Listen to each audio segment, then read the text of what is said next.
Yo, yo, yo. Want some hot, fresh chicken to go? No, just kidding. It's Get in the Car F1 back at it again with a little Canadian review or review later. Um, yeah, man, really quick switch from Baku all the way over to Canada land. I saw a little tweety tweet that Charles Leclerc missed his flight to Montreal today. Pretty funny. But with that, I will throw it over to my great and wonderful co-host, Mr. Ian, for a little preview of the track. We're heading to Quebec, uh, Montreal. No, oh yeah, Montreal, Quebec, Canada. Sorry, not very familiar, but yeah, race was first held in 1961, so it's been around for a while. But the circuit, I think, has only been used since 2002 for the Canadian Grand Prix. Uh, 2.71 mile track and 70 laps. It which is kind of surprising. That's a lot of laps. Like That is. Monaco was like 78 and I would say it was quite a bit shorter, but 70 laps. Um and they haven't raced here since 2019 for whatever reason. Probably COVID, and I think it was COVID for both 2020 and 21 actually. So yeah, little 2 week break from Canada, but they're back now. Interesting. What team you want to talk about? Um, for Canada, well, the top is, you know, it's kind of gotten predictable until we are proven wrong. It is Red Bull racing how they are supposed to, and it is Ferrari who's not. And I mean, I mean, I know there's still a lot of races left, but it's like the pressure's on. You gotta finish a race. Really bad Ah, stretch right now. This is like season saving. You need to show that you're still competitive. yeah, absolutely. These guys, I mean, well, as we said in our Baku review, have gone, 4 weeks with pole and nothing. We're Yep. starting to see their sister team, or I guess, Alfa Romeo is their sister team, and then Haas is their customer team. Also starting to severely struggle with this power unit, which just raises a ton of questions. And I know, I think like Ferrari had kind of given up um, prior to um, prior to the 2022 season. They kind of gave up on the 2021 season. Yeah. They gave up on it to focus on this new power unit that they thought was gonna blow everyone away, and it did for a couple weeks, but the reliability just hasn't been there. So it's just been really weird, man. Really, really Yeah. weird. You can't have both drivers DNFing. Like it is pretty bad. Um Mercedes, I think just keep doing what they're doing because they've nearly caught up. Yeah, Like, just keep being consistent, and they'll finish in a decent enough spot. And who knows, maybe they could turn it on yeah, eventually and start competing for real. But I don't know yet. I don't really see them vying for the driver's title, but the No. constructors cup is so interesting now because Mercedes is 38 points behind Ferrari, which if you watched the first like 3 races of the season, you wouldn't have saw that coming at all. But here we are. Um, so yeah, Right. they've made it interesting. They And absolutely have. um but yeah, I think because like it's hard to say what this race means for every team, we might as well just get into some of the news or gossip going around in F1. Yep. Uh, Talked a bit about it in the last review, but or the review for Baku, but Christian Horner actually, you know, as you kind of hinted at, is saying Mercedes is overplaying the porpoising issue to force a rule change, Yep. and obviously that would hurt a team like Red Bull because they have it figured out and they're trying to run away with the title. So that'll be interesting to see what happens because yeah, I mean, I'm not really picking sides, but it just feels it almost feels like you can't really just force a rule change that big Yeah, like just when in the it middle of the season. yeah, Yeah. especially when it's mainly one team who is complaining about it. I know other Right. teams might like hint at it, but we pretty much just link it to Mercedes. Right. And I think also that Ferrari is probably pushing that narrative a lot as well, just because they need a chance to try to catch up back with the Reading Bulls. So I think Yeah. that's also an issue for them. But I mean, man, I agree. It's just like I don't think you can just bitch and moan, but I maybe you can. I Yeah. mean, I think in the past you could definitely bitch and moan more and get a little leeway from the FIA, but I think after last year's scandal at the end of the year, FIA is going to try to keep their hands out of as many things as they possibly can. And I just think it's a weird argument. There's teams that have figured it out. It's clearly something that can be figured out. It's not affecting everyone miserably and brutally. So Yeah. just kind of weird. I don't think they have a lot of ground to stand on, but we'll see. Maybe It maybe they know something we don't, man. it doesn't seem to be breaking every driver's back. Right.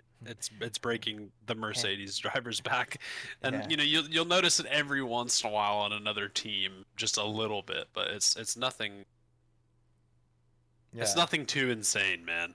I, If you I had think it could be handled normally. yeah, if you had every driver going like this is undrivable or it's like impossible to race, it's like okay, yeah, you probably have to do something. But a lot of teams are just they're just trying their best, you know. Yeah. So it's tough, but yeah, we could talk about Mr. Gunter from Haas. He's coming Yeah. under some criticism. I read an article detailing of how he is talking to a driver like Schumacher. They think he's knocking his confidence by saying like you can't crash again. We can't afford another crash. Basically, just swaying him in the opposite direction of go out there and race. Yeah. Um, and apparently Schumacher is, already in talks with whatever team he's going to be on next year. So it's just an interesting situation because other teams, I guess, are seeing something in him that isn't being utilized in Haas or however you want to, whatever term you want to put. So No, that's a yeah, good word for it. just very interesting. Yeah, I mean, it's just like Gunther's reign at Haas. It has not been good. I don't know how you could, you know, I don't know, frame it, wrap it, whatever to your investors that like this is going in the right direction right now. Because Hmm. Haas, more than Ferrari, absolutely quit on their old car last year. Like, did not care. Completely reserved to finishing 19th and 20th every race with not a single chance of anything better than that unless someone DNFs and then you'll get 18th and 19th. So Yeah. so if you're going to basically just bomb an entire season with the hopes of really getting some improvements and getting ahead, which they looked like they were at the beginning of the season. They looked like they had turned a new leaf. It's difficult for me to see you just keeping the same, you know, your same Hmm. structure system alive again when it's They just clearly not working. Yeah, they seem very dysfunctional. And like it's a problem we've seen in other sports. It's like, okay, if a lot of the better teams are seeing a promising young driver in Schumacher, like Mercedes, like Toto Wolff has given him praise.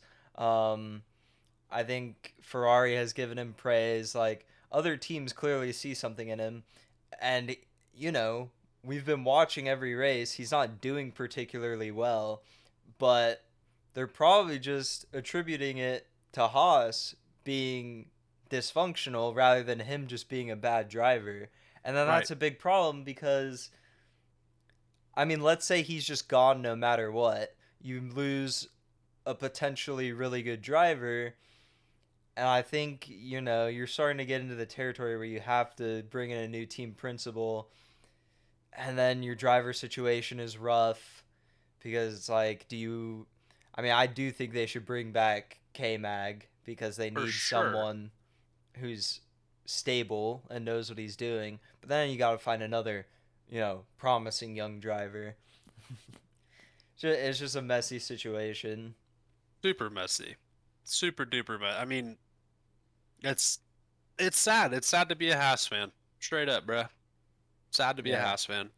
Especially when they're scoring points and they look kind of promising because, Constructors' Cup equals money. And with the trajectory they're headed right now, it's just going to look like last season Yeah. unless they could start earning points again. Yeah. Maybe they'll finish above Williams. Woo. Yeah, speaking of Like, Williams, it seems like Latifi's going to be out the door. Um, at thank God. at least at the end of the season. It would be surprising if it's earlier, but it's like it seems almost a lock that he's gone after this season. They want to bring in Yeah.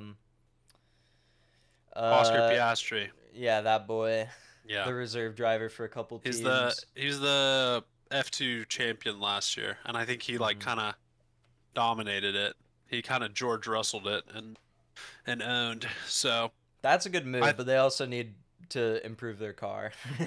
yeah, definitely. But I don't. But I mean that team. If you want to talk about dysfunction, man, that's another one to look at, dude. They are dysfunctional. it's a step in the right direction, though. Latifi's got to go. Yeah. Um, Same could be said about Aston Martin. I think I saw some article that, um, like Lawrence Stroll, uh, like majority owner, I believe, of Aston Martin, not happy with the results and stuff. But Vettel's future's uncertain, and I've actually, yeah, I said to you the other day that they're linked to bring in Schumacher potentially, but I also heard if Vettel goes, they're interested in Alonso. So it's like, are we going for another veteran, or are you gonna put your Yeah. eggs in the Schumacher basket? Right. God. I mean, just right now. Can you imagine how shitty a team with Mick Schumacher and Lance Stroll would look? And It would not. I'm saying not saying Mick Schumacher's a bad driver, but if you took him and After shoved him in this a season, yeah, yeah. if you took him and shoved him into that car right now today, I would not have a lot of confidence in that roster at all, man. No, if I'm an investor, I'm probably putting my money elsewhere. No Dude, doubt about it. I'm pulling out, bro. So Yeah. fast. Maybe I'm Um, keeping it in for like a month to get suck up the Schumacher name yeah. deals, but then after that I'm out. Oucha. I mean, yeah, I think people who watch would know how we feel about Lance Stroll at this point, though. If you say you want to be competitive, how could you keep him on your team, son or not? No, yeah, I don't get it, man. I Make him, mean, he's horrible, bro. He is the worst driver on the track besides Latifi. I think they are like neck and neck most biggest menaces on the track. I'd be so terrified to drive anywhere near those two. Every time I saw a Williams or an Aston Martin, if I was a driver, my first question would be, who is it? Which one is it, bro? You need to tell me because I have to be way more yeah, careful if it's Stroll or Latifi than if it's Albon or Vettel. yeah. Stroll's just a laughing stock at this point. He is. He's a Like joke, man. he is the subject to most F1 memes. I swear Just at the beginning of every race, he is investigated for some incident within the first 3 laps, bro. It's Yeah, insane. and not even just It's his insane. driving. It's like his whole personality. He's like the spoiled little kid. He always thinks like he always thinks like someone else is screwing him over and he should be in a way better spot, but it's like you're the problem. Dude, you heard I don't know if you heard it, but I heard. I was watching it with my dad. I was watching the replay of the Monaco qualifying, like the day it happened 2 weeks ago, whatever. And Stroll didn't make it out of Q1, and he had Oh the yeah. greatest Yeah, I I linked mean, it. just It was such a hilarious. little. Oh my God! I mean, my dad had to you know, go back on the Hear that TV again. remote just to hear it again. It was so funny, man. Well, yeah, because he chirps like he's a top driver, but he's polar opposite. Yeah. Yeah, he does. He does. He thinks he should be on pole in Monaco, and he puts up like a 140. It's so funny. It's Yeah, so funny. Uh, doesn't even make it out of Q1. But yeah, a lot of drama. Uh, Danny Rick probably gone after this season, I'd say. So yeah, I mean, it'll be interesting because if they bring in like a lot of new drivers, there's a lot to look forward to, you know? Absolutely. A lot of Absolutely. like brand new teams, so to speak. I think Very even now interesting. the grid is looking pretty cool just with young talent, you know what I mean? Russell, Hmm. Lando, Albon. Like Albon is going to demand a good spot. Probably not next year, but maybe another year in Williams and he'll demand a really good spot. Even You got Gasly to me, Piastri, Gasly too, you're right. he's a pretty solid veteran. If 100%. He if deserves a way better seat than he's got, man. He should go to McLaren. he shouldn't That be would on be a sister, sick. I No. agree. He shouldn't be on a sister team. Yeah. No way. But yeah. Uh, the last one that I did hear about is Hamilton has said that he fully intends on finishing out his contract with Mercedes, but there's speculation that maybe he could retire after this season because he's just got so many investments. I think he was a part of the uh, investment group that bought Chelsea, like big Yep. football team for like $5 billion. So there's some speculation that he could retire. How many drivers' championships does he have? 7. I don't think he'll leave until he has 8. Yeah, he wants I that last really don't. one just I think he to wants be the that 8th. goat. Yes. I think he's very Tom Brady-esque in that he wants to be the GOAT. I don't see him retiring. Although I will say his demeanor has been quite odd this season, Hmm. but it might just be because we don't hear from him nearly as much because he's not, just totally pooping on everyone per usual. So, Yeah, I think all it would take really would be for Mercedes to go, yeah, we got to figure it out. Our car's good this year. And he's like, okay, right. I'm in. Yeah. Yeah. Definitely. Just that, yeah, they can just be like Toto can just look him in the eyes with those great Austrian eyes and say like, "Hey, what's up, buddy? I promise we're gonna do it this year." And then Yeah, I would have a really hard time not believing Mr. Toto Wolf. So yeah. Chance at number 8 in terms of yeah, titles. yeah. But, all right. Let's do our prediction. Oh, yeah. We forgot last week. Sorry, Yeah, guys. Prediction yeah. coming in hot. Um, Canada, Canada. All right. You go first. I'm kind of thinking. I'm gonna give it to Maxi Boy, of course. I would say I'm gonna give George Russell second. I think he's gonna do it, and then I'll give Sergio Perez third, just Yeah. because the Bulls are the best car right now, no doubt. I mean, yeah.